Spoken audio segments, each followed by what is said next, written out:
काले खां जो थे वो झाड़ू का काम करते थे मंदिर में। अपना घर चलाने के लिए उन्होंने ये कार्य स्वीकार किया। परंतु देखो यहां बहुत सारी बातें इसी कथा में सिद्ध हो जाएंगी। ठाकुर जी के प्रति प्रेम होने के लिए हमको हिंदू धर्म में होना, एक भक्त कुल में जन्म लेना, या हमारा एनवायरमेंट भक्ति युक्त होना जरूरी हो, ऐसा नहीं है। रैदास जी कहते हैं, सो ही सुहागन प्रिय जाहि रीझे। भक्ति वो ही कर सकता है जिससे ठाकुर जी रीझे हों। इसलिए अपने लिए ताली बजा लेना कि हम लोग कथा सुन रहे हैं तो इसका मतलब ठाकुर जी हमसे रीझे हैं। आप अपनी इच्छा से सुन ही नहीं सकते, मैं अपनी इच्छा से सुना ही नहीं सकता।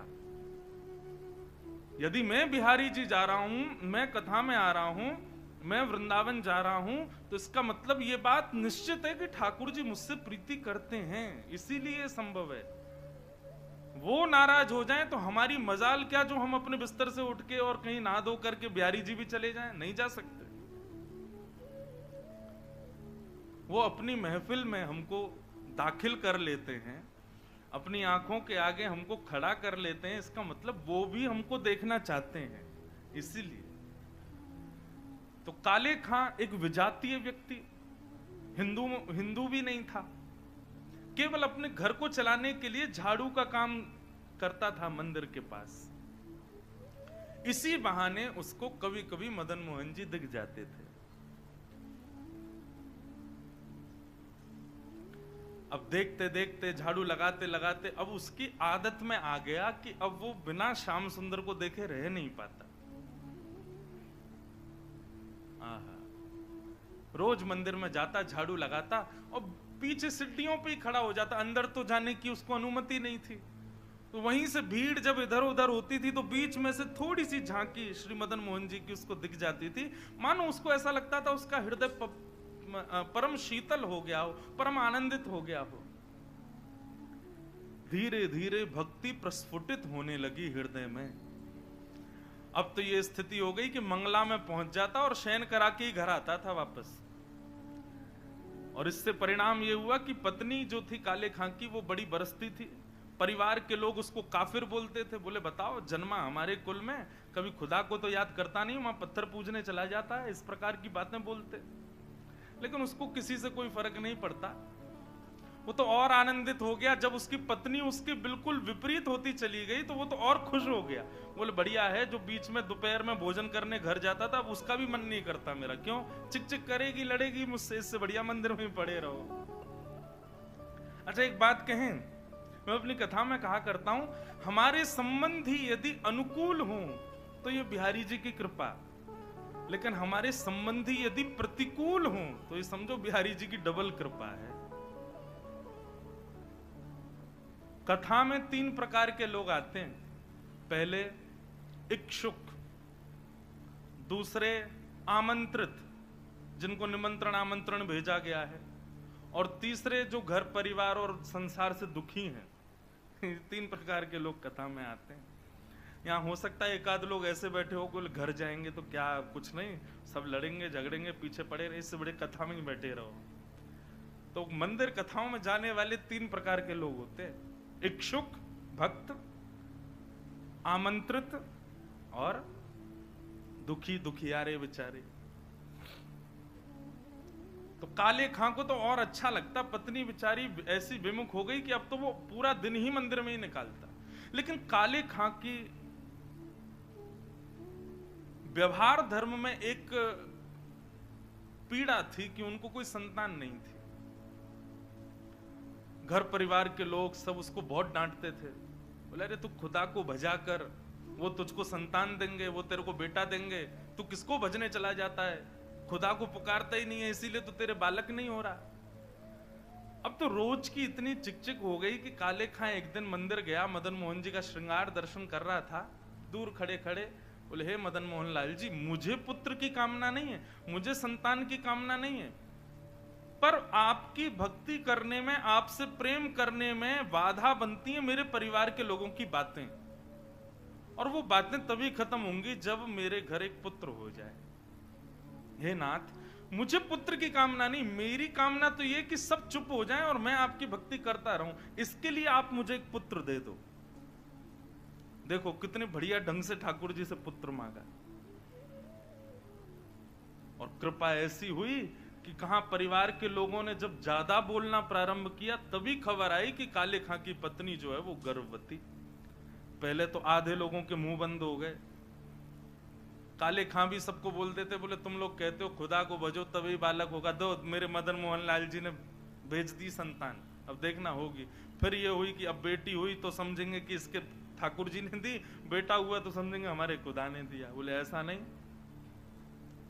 ये तो हमारे ठाकुर जी कृपा करेंगे, उन्हीं की कृपा से ही हो रहा है। और काले खां के यहां पर एक पुत्र ने जन्म लिया। जन्म लेते ही महाराज काले खां बड़ा खुश, इसलिए नहीं कि पुत्र हुआ, इसलिए कि अब सबके मुंह बंद हो गए, अब मुझसे कोई कुछ नहीं कहेगा, अब मैं निरंतर मदन मोहन लाल जी का खूब दर्शन किया करूंगा। लेकिन हमारे ठाकुर जी सीधी सीधी जीवन जिए कोई, इससे ठाकुर जी को आनंद नहीं आता। हमें बिहारी जी बड़े चतुर हैं, खुद टेढ़े हैं तो इसलिए भक्तों का भी जीवन टेढ़ा मेढ़ा ही कर देते हैं। ये बात आप सबने अनुभव की होगी। जीवन में अगर 10-15 दिन बड़े खुशी खुशी निकल जाएं तो चिंता और बन जाती है, अब पता नहीं क्या होने वाला है, 10 दिन से कुछ हुआ नहीं है मेरे साथ, निश्चित कुछ तो होगा। अब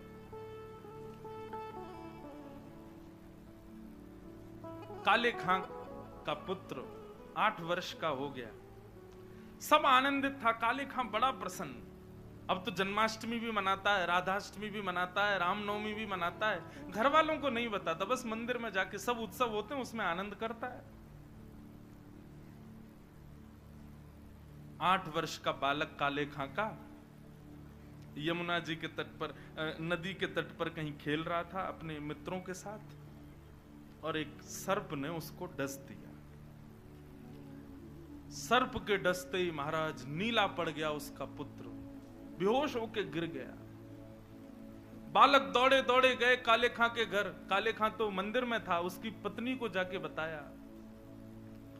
पत्नी रोते रोते मंदिर पहुंची, जाकर के बोली जल्दी चलो, हमारे बेटे को सर्प ने डस दिया है, वो नदी के तट पर बेहोश पड़ा है, मैं जा रही हूं उसके पास, तुम जाओ किसी झाड़ फूंक वाले को लेके आओ, हमारा बेटा मर जाएगा।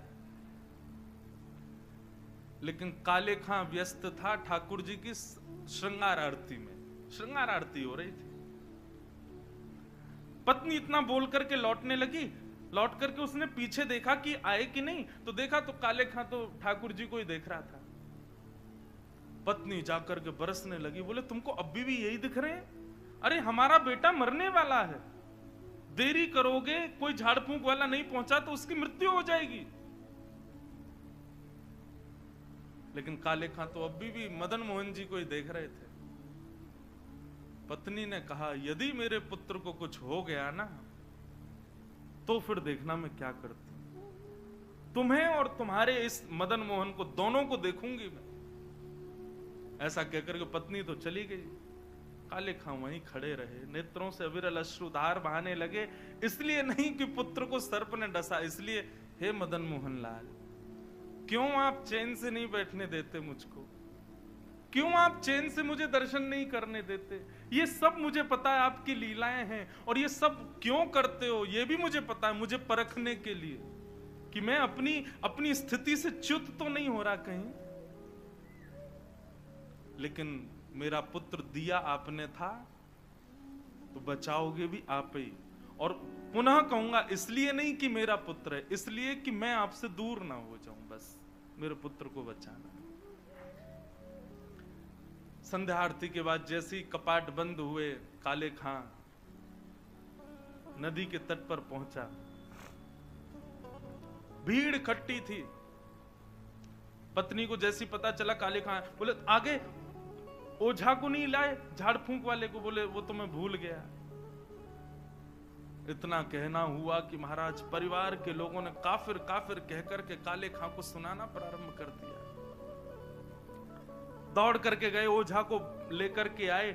जैसे ही ओझा ने आकर के उसकी नब्ज आदि देखी तो कहा ये बालक तो जीवित नहीं है, इसकी तो मृत्यु हो चुकी है। सब रोने लगे। काले खां की पत्नी ने अपने पुत्र को गोद में उठाया और ले गई और मदन मोहन जी के द्वार पर जाकर के अपने पुत्र को रख दिया।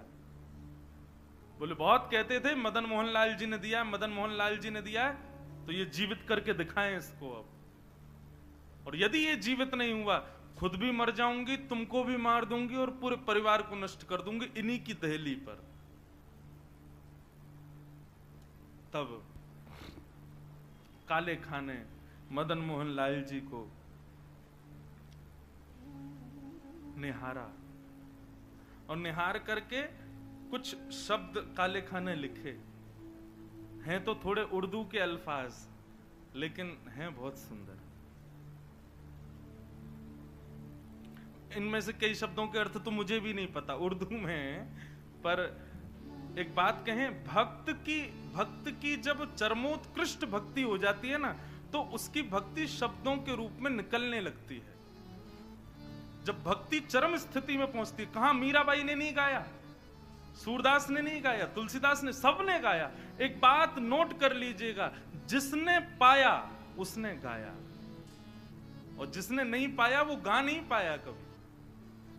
यदि बिहारी जी मिलेंगे ना, तो आप गाने का प्रयास नहीं करोगे, गाना अपने आप होगा, अपने आप प्रकट होंगे शब्द आपके मुख से। अभी हमारी स्थिति क्या है, अभी हम सूरदास के पद गाते हैं, अभी मीराबाई के पद गाते हैं, अपने हमारी कोई निर्माण नहीं है, अपनी हमारी कोई सामर्थ्य नहीं है। पर जिस दिन बिहारी जी मिलेंगे, उस दिन जिह्वा में सामर्थ्य आएगी और आप कुछ ना कुछ गाओगे, ये निश्चित है। जो पाएगा वो गाएगा। काले खां मदन मोहन लाल जी की ओर देखने लगा और कहने लगा, मुसफक साफीक रफीक दिल दोस्त मेरे नजदीकी हकीकी ख्याल कीजिए। मेहरबान कदरदान आला तू जहान बीच, मुझसे गरीबों का गुनाह माफ कीजिए। काले बेकरार खड़ा तेरे दरबार पे, नंद के कुमार जरा गौर अब कीजिए।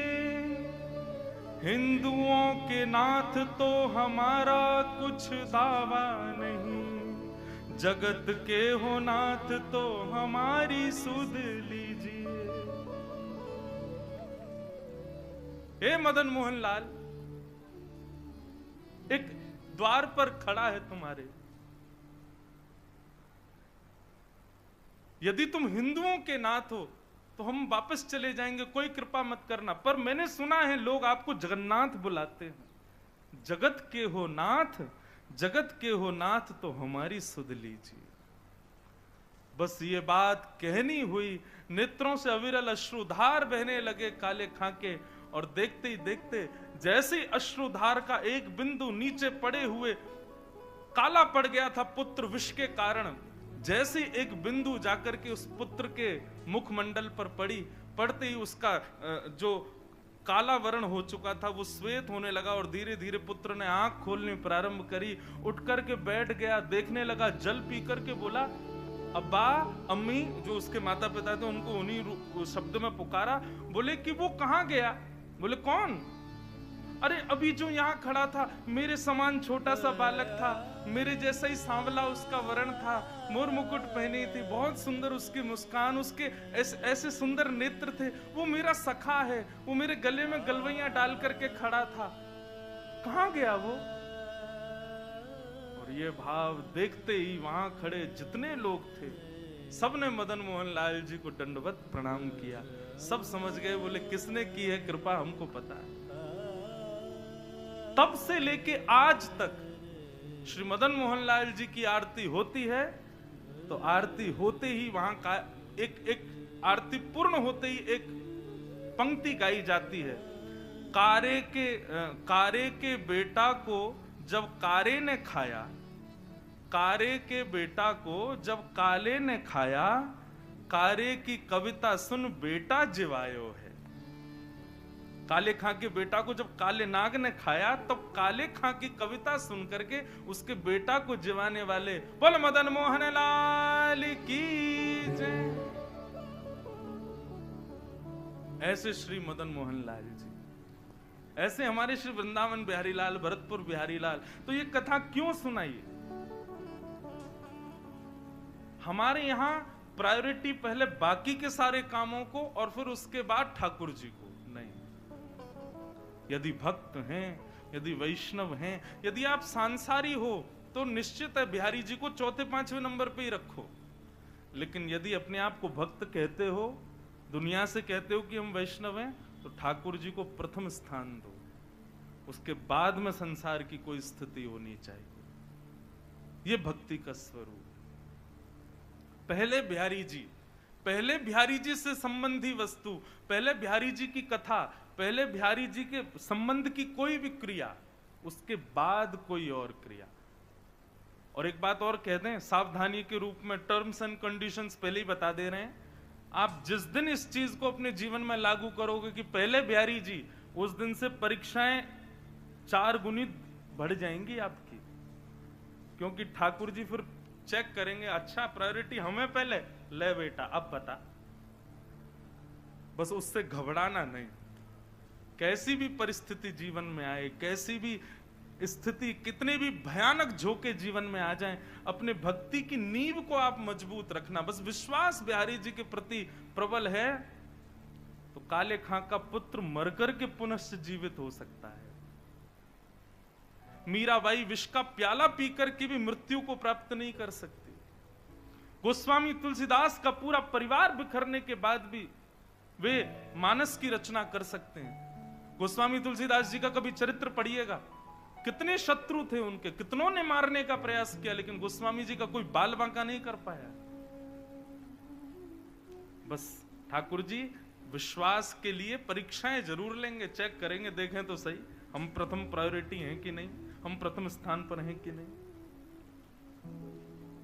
इसलिए हमारा हाथ जोड़ के निवेदन, जो अपने आप को भक्त कहते हैं, पहले ठाकुर जी को प्रथम स्थान दीजिए, उसके बाद किसी और को। और इसी भाव को हृदय में धारण करके कथा सुनिए, सत्संग सुनिए, मंदिर जाइए कि प्रथम तो ठाकुर जी हैं, उसके बाद में कोई और।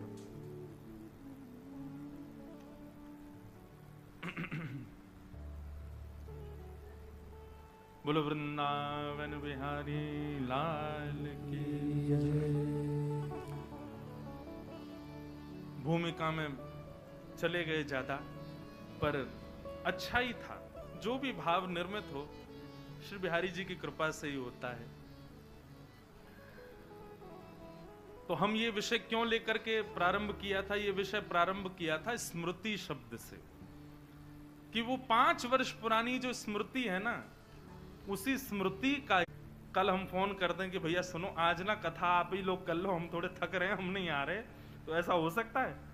भरतपुर के अखबार में छप जाएगा, हमारा जयपुर तक, वृंदावन तक हल्ले हो जाएंगे। इंद्रेश जी ने भरतपुर में कथा की और तीसरे दिन फोन करके कहा हम थक गए, हम नहीं आ रहे। हम कर ही नहीं सकते, हमको आना ही पड़ेगा, चाहे सर दर्द हो चाहे पेट दर्द हो। मतलब बाकी के लोग तो समय निकालने के लिए सोचते हैं ठाकुर जी के लिए, हमारा तो कान ही बिहारी जी ने पकड़ रखा, बोले नहीं बैठना ही पड़ेगा तुझे, तो करनी ही पड़ेगी। घर में चाहे किसी का ब्याह हो, घर में चाहे कुछ भी हो, हमको कथा करने जाना ही पड़ता है। तो ये तो ठाकुर जी की हम पर कृपा है, तो इससे पुण्य तो बनते होंगे बंधुओं, कथा सुनाते हैं, इतने लोग सुनते हैं तो पुण्य तो मिलते होंगे। पर हमने पहले ही सोच रखा है नाथ, इस पुण्य के बदले हमको एक ही चीज देना, क्या? हम वैकुंठ आएंगे ये तो हमको पता है, ये तो निश्चित हम जान चुके हैं, वैकुंठ से नीचे तो हमको मिलने वाला नहीं है। लेकिन हम वैकुंठ में आकर के भी कथा करें और शंख चक्र गदा पद्मधारी हमारे बिहारी जी के ही पूर्ण अवतार श्री नारायण को सामने बैठा करके कथा सुनावें, वहां भी कथा करें। लेकिन हम अकेले नहीं जाएंगे वैकुंठ। जिस जिस शहर में जितनी कथाएं करेंगे और जहां जहां के जितने जितने लोग कथा सुनेंगे, वे सब भी हमारे संगे ही जाएंगे वहां। तो इसीलिए हमने अपनी व्यासपीठ का नाम भक्ति पथ रखा। भक्ति का रास्ता, भक्ति का मार्ग, जो सीधे बिहारी जी के पास जाएगा और उनके सामने बैठ के हमको कथा करनी है। तो उसमें कुछ शहर हैं जहां भक्ति पथ परिवार अपनी गतिविधियों से, अपने सत्संग से, अपने क्रियाओं से इस भाव को, इस संकल्प को सार्थक कर रहे हैं। उसमें यदि ऐसा कह दूं तो कोई अतिशयोक्ति नहीं, पहले नंबर पे भरतपुर ही है। तो निश्चित है भरतपुर के आप सब लोग हमारे साथ वैकुंठ की यात्रा में, आप सबकी टिकट कट चुकी है, नहीं मन होगा तो भी चलना पड़ेगा, सब चलोगे हमारे साथ। और वहां 7 दिन के लिए जाएंगे बस हम लोग। 7 दिन कथा सुनाएंगे ठाकुर जी को, और ठाकुर जी कहेंगे वाह भैया बड़ी बढ़िया कथा सुनाई, अब दक्षिणा मांगो। तब दक्षिणा मांगेंगे, एहो विधिना तो पे अचरा पसार मांगू, जन्म जन्म दीजो या ही ब्रज बसिवो। अब हमको दोबारा ब्रज में ही भेज दो आप। तो 7 दिन रहेंगे वैकुंठ में, फिर दोबारा आ जाएंगे वृंदावन में, फिर से यहाँ पर खूब कथाएं आदि करके फिर जाएंगे, फिर आ जाएंगे। तो यही संकल्प है, इसीलिए इसका नाम भक्ति पथ है। आप सब पथिकों को बहुत बहुत शुभकामनाएं कि आप सब इस पथ के पथिक हो। खूब आनंद से हम लोग ठाकुर जी की प्राप्ति करेंगे, निश्चित है मिलेंगे ही मिलेंगे बिहारी जी, इससे नीचे काम बनने वाला हमारा है नहीं। बिहारी जी सत्य स्वरूप हैं, आप सब अनुभव करोगे। आप संसार में किसी से कितना भी प्रेम कर लो, लेकिन फिर भी अपने कुछ ना कुछ बातों को मन में छुपाओगे, उससे भी नहीं बोल सकते। लेकिन बिहारी जी ऐसे, उनके सामने जाते ही छुपाना नहीं पड़ता, सब अपने आप प्रकट हो जाता है। जो हम किसी को नहीं बता पा रहे, बिहारी जी के सामने जाते ही वो अपने आप प्रकट हो जाता है। चाहे वो हमारी दुख के हों, चाहे वो हमारे सुख के हों, चाहे वो हमारे द्वारा किए गए पाप हों, चाहे वो हमारी पीड़ाएं हों, बिहारी जी के सन्मुख आते ही सब अपने आप प्रकट हो जाती हैं। इसलिए वो सत्य है। संसार में कई लोगों से हमारे ऐसे संबंध होते हैं कि उससे हम अपनी सारी हृदय की बात कह देते हैं। वो हमारे सगे भाई बहन भी हो सकते हैं, या चाचा ताऊ के बच्चे भी हो सकते हैं, हमारे पड़ोसी भी हो सकते हैं, हमारे मित्र भी हो सकते हैं। परंतु बंधुओं, ठाकुर जी ऐसे हैं कि उनसे आप वह भी बोल सकते हो जो आप किसी से नहीं बोलते। और बोल सकते हो नहीं, बोलते ही हो। व्यक्ति पाप कर ले, सबसे छुपा लेगा, लेकिन ठाकुर जी से नहीं छुपा पाता। चोर भी यदि कभी मंदिर में जाता है ना, तो बिहारी जी से कहता होगा, हे बिहारी जी, आगे वाली की चैन काट रहा हूं मैं, क्षमा कर देना। आज भी हमने सुना कि कथा में 2-3 माताओं के कुछ चैन वैन कट गई। इसलिए भैया यहां तो भक्ति का गहना पहन के आओ, उसको कोई चोरी कर ही नहीं पाएगा। सांसारिक गहने घर ही छोड़ के आई हूं, क्योंकि यहां पर भी बहुत सारे लोग बिहारी जी से प्रार्थना इसीलिए करके आ रहे होंगे कि हे बिहारी जी कृपा करना वो महंगी वाली चेन पहन के आवे ताकि हम काट सकें। तो बिहारी जी बेचारे सबके हैं, कहो तो उसकी सुन लें। इसलिए आप लोग अपनी चतुराई से आओ, थोड़ा सावधानी रखो इस बात में भी। तो भगवान सत्य हैं, उनके सामने सबका सत्य प्रकट हो जाता है। इस बात का प्रमाण देती है महाभारत की एक कथा। कौरवों के पिताजी का नाम क्या है? धृतराष्ट्र। धृतराष्ट्र का एक श्लोक है महाभारत में, वो वहां कहते हैं, जानामि धर्मं न च मे प्रवृत्ति, जानाम्य धर्मं न च मे निवृत्ति। धृतराष्ट्र कहते हैं, मैं जानता हूं कि धर्म क्या है, लेकिन जानते हुए भी पता नहीं क्यों मेरा मन ही नहीं होता करने का। और मैं ये भी जानता हूं कि मैं और मेरे पुत्र जो कर रहे हैं ये अधर्म है, लेकिन ये जानते हुए भी पता नहीं क्यों मैं ना तो उनको रोक पा रहा हूं ना खुद रोक पा रहा हूं। मतलब व्यक्ति को पता है कि सही क्या है और गलत क्या है, लेकिन फिर भी वो गलत करता है। ऐसा हो ही नहीं सकता कि उसको पता नहीं था कि ये गलत है। सबको पता होता है कि हम गलत कर रहे हैं, हम अपराध कर रहे हैं, हम पाप कर रहे हैं, सबको पता होता है ये, लेकिन फिर भी हम करते हैं। तो अपराध करते हैं जानते हुए भी कि ये अपराध है, जानते हुए भी हम कर देते हैं। क्यों? हम 2 मिनट के लिए ऐसा विचार कर लेते, ठाकुर जी क्षमा करना, क्या करें, मजबूर, ये करना पड़ेगा। तो हमें ये बात तो पता है कि ठाकुर जी को पता है कि हमने ऐसा किया है, हमसे ऐसी वस्तु हो गई है, हमसे ऐसी क्रिया हो गई है। ठाकुर जी सत्य हैं, उनको सब पता है, उनसे कुछ छुपा नहीं है। सत्य। भगवान का दूसरा स्वरूप है चैतन्य। बंधुओं, ठाकुर जी को कभी भी जड़ मत समझना। ये एक भक्ति में अपराध है कि ठाकुर जी को हम जड़ समझें। ये तो मूर्ति है, कुछ भी पहना दो, कुछ भी खिला दो, कैसे भी रख लो, नहीं, वो चैतन्य है, साक्षात चैतन्य है। उनके प्रति चैतन्य का भाव रखना ही पड़ेगा, तभी आपकी भक्ति आगे को अग्रसित होगी। आप केवल ये भाव रखोगे ये तो मूर्ति है बस, आप भक्ति में कभी उस वस्तु, उस श्रेणी से कभी आगे नहीं बढ़ पाओगे। उनके प्रति चैतन्य भाव रखना ही पड़ेगा। हमारे वृंदावन के राधा रमन लाल जी का कभी दर्शन करो आकर के, आपको अनुभव होगा। जिस दिन राधा रमन लाल जी बड़े प्रसन्न होते हैं, अपनी पोशाक से, अपनी सेवा से या किसी भी भाव से प्रसन्न होते हैं, तो उस दिन उनके 3-4 दतुइयां दिखाई देती हैं। कोई गौर से अगर देखे दूरबीन से या फिर फोटो खींच ले, और यदि अभी जैसे गर्मियों के समय में शाम को लगभग हर मंदिर के ठाकुर जी बाहर आ जाते हैं, बाहर आकर के सबको दर्शन देते हैं। आप कभी गौर से देखना, राधा रमन लाल जी जिस दिन बड़े प्रसन्न होते हैं ना, उस दिन उनके दांत दिखाई देते हैं, 3-4 दांत दिखते हैं। क्यों? क्योंकि वो जड़ नहीं है, वो चैतन्य है। उनको जड़ समझने की भूल भी मत कीजिएगा। हमारे श्री गोवर्धन नाथ, ऐसे ठाकुर जी तो पूरे विश्व में ही नहीं है। क्यों? सारे मंदिरों में अपरस का भाव है, किसी को भी प्रवेश नहीं कर सकता कोई, लेकिन एकमात्र हमारे गोवर्धन नाथ जी ऐसे, यहाँ कोई भी चले जाओ, सबको अधिकार है, सब अंदर चले जाओ, सब गिरिराज जी को गले लगा लो। अच्छा देखो, एक बात और बताएं, ब्रजवासियों को अधिकार है कि जब श्री गोवर्धन जाएं तो किसी गोवर्धन शिला का भले ही अभिषेक ना करें, भले ही इत्र ना लगाएं, भले ही भोग ना लगाएं, लेकिन गले से जरूर लगा के आया करो, क्योंकि ये संबंध हमारा ठाकुर जी ने बनवाया था गिरिराज जी के साथ।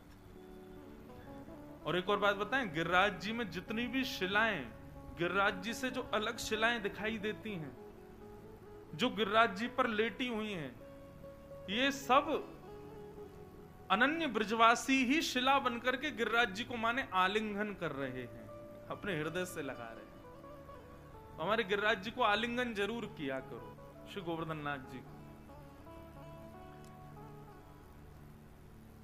तो भगवान चैतन्य है, वो जड़ नहीं है, जड़ कभी नहीं मानना उनको। आप जिस दिन ये भाव रखोगे कि ये जड़ हैं, आपसे उसी दिन से अपराध बनने प्रारंभ हो जाएंगे। सेवा में अपराध, भोग में अपराध, भक्ति में अपराध, उसी दिन से अपराध बनने लग जाएंगे। इसलिए आप उनको चैतन्य समझो। चैतन्य समझोगे, चैतन्य मानोगे। अच्छा, चैतन्य मानने का मतलब एक और सुन लीजिए, इसका मतलब ये भी नहीं कि आप ठाकुर जी को सब जगह संगी लेके चलो, डलिया में कहीं भी ले जा रहे हैं, कहीं का समय, इस समय ठाकुर जी गौचारण में ही होते हैं, अपने ग्वाल बालों के संग होते हैं। इसी भाव से हम कथा में आते हैं कि ठाकुर जी तो गैया चरावे गए, हम कथा करवे चले जाए, शाम को जब जाएंगे तब तक ठाकुर जी आ जाएंगे। ये भाव बंधुओं कब प्रकट होंगे? जब आप अपने ठाकुर जी को जड़ ना समझ के चैतन्य समझो। जैसे हमें सर्दी लगती है, हमें गर्मी लगती है, हमें भूख लगती है, हमें प्यास लगती, ऐसे ही ठाकुर जी हैं, वो जड़ नहीं है। व्यक्ति के कमरों में एसी लगे हैं, ठाकुर जी के कमरे में पंखा लगा है, वो भी जोर जोर से आवाज कर रहा है, चर्र चर्र चर्र, धीरे धीरे चलता है। क्यों? ठाकुर जी के लिए भी एसी लगाओ, वो जड़ नहीं है, वो चैतन्य है। ठाकुर जी के लिए भी उतनी व्यवस्थाएं रखो जितनी व्यवस्थाएं आपके लिए हैं। और ये सब भाव बंधुओं कब प्रकट होंगे? जब भगवान को आप जड़ नहीं समझो, चैतन्य समझो। बुरा नहीं मानिएगा, कान पकड़ के क्षमा है सब लोगों से। अपने कमरों का कद देखिए और ठाकुर जी के मंदिर का कद देखो, छोटा ही होता है हर घर में। हमारे घर आना, हमारे लाल जी का कमरा देखना, सारी फैसिलिटी है हमारे ठाकुर जी की। ऐसा नहीं कि उनको जरूरत है, ऐसा इसलिए क्योंकि हमें पता है वो चैतन्य है, वो जड़ नहीं है, उनको चैतन्य भाव है।